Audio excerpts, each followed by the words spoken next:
Hello everyone, my name is Dr. Pauline Samia. I'm a pediatric neurologist working at the Aga Khan University Hospital in Nairobi.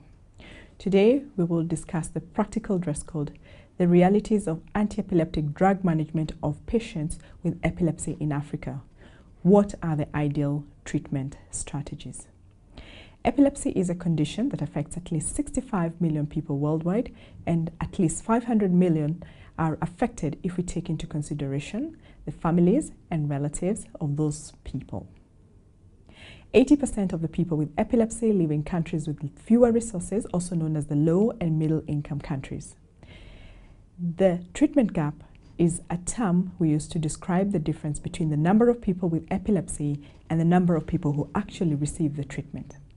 In developing countries, this difference can be as high as 56 per 100 population and is specifically reported at 74 per 100 population in Kenya. The vast majority of epilepsy sufferers live in the low and medium income countries, which means that a significant proportion of these people who need treatment cannot access it. The diagnosis of epilepsy in Africa is fraught with very many challenges. Some of these challenges include inadequate understanding of the condition, which generates fear. Epilepsy is a condition that is frequently linked to superstitious beliefs, such as it is a curse, it is one's destiny, or it is a punishment for evil acts. Some people believe epilepsy is contagious and can be spread by saliva or through sharing utensils. There are practical challenges that contribute to this scenario, such as unavailability of the anticonvulsants, poverty, low rates of patient presentation to trained prescribers due to stigmatization, as well as poor health delivery structures. We also have very few medical specialists in Africa who are specifically trained to diagnose and treat epilepsy both in adults and in children. Where a formal diagnosis of epilepsy is not made for various reasons, then patients continue to suffer, especially children who may eventually not attain their full developmental potential, and as adults they may not be able to, or they may have limited participation in social and economic activities.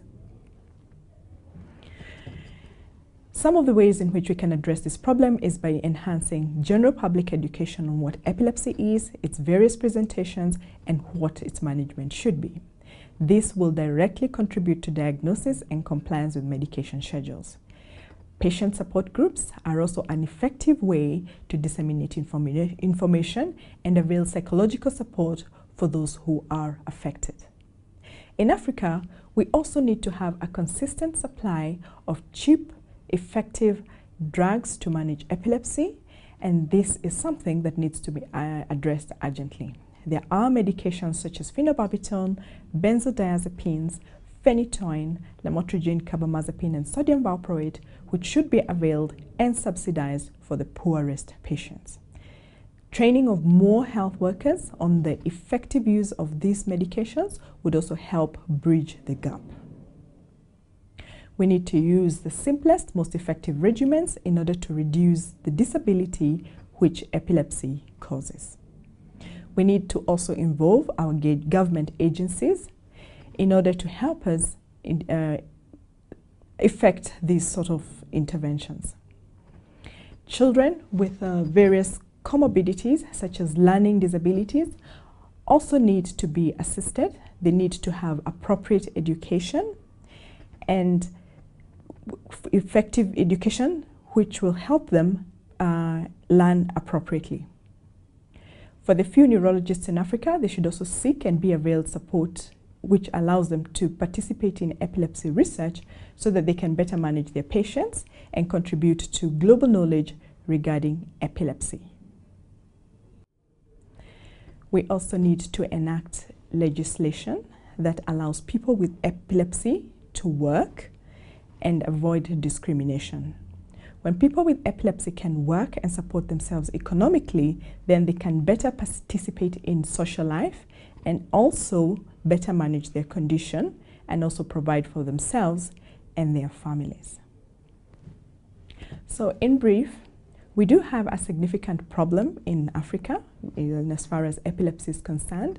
We also have belief systems that impact on how we diagnose and treat epilepsy.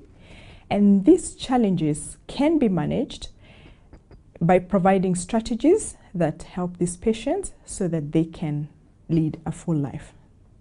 Thank you.